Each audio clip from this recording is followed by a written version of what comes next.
ಹ್ಞೂ ಸಂಸಾದ್ಕಿಯ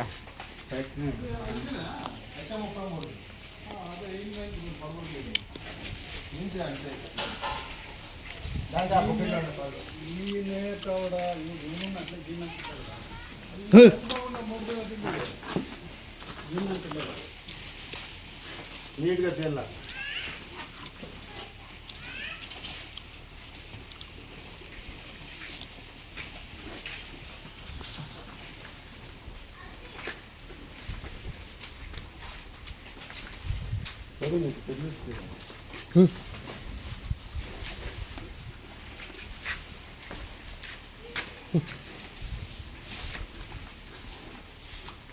కలర్లు క్వాలిటీ అంటే నాకు ఇదే ఉందమ్మా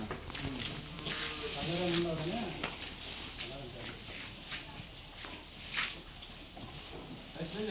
క్వాలిటీ